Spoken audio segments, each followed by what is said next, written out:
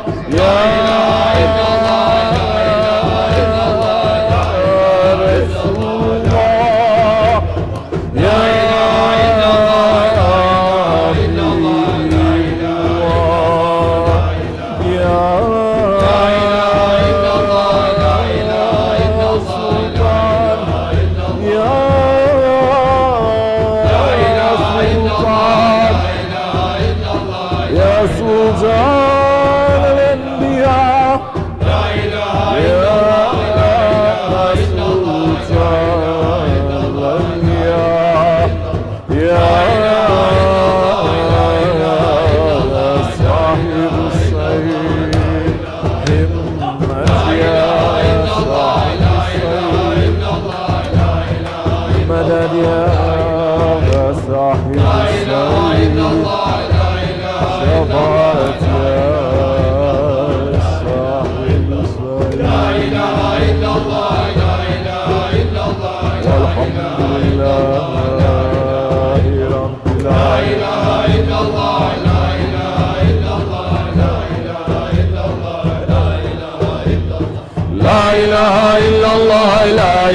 الله لا إله إلا الله لا إله إلا الله لا إله إلا الله لا إله إلا الله لا إله إلا الله لا إله إلا الله لا إله إلا الله لا إله إلا الله لا إله إلا الله لا إله إلا الله لا إله إلا الله لا إله إلا الله لا إله حسبنا الله نعم الوكيل نعم المولى نعم النصير ولا حول ولا قوة إلا بالله العلي العظيم على بذكر الله تطمئن قلوب بلى الله الله الله الله الله الله الله الله الله الله الله الله الله الله الله الله الله الله الله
Allah Allah Allah Allah Allah Allah Allah Allah Allah Allah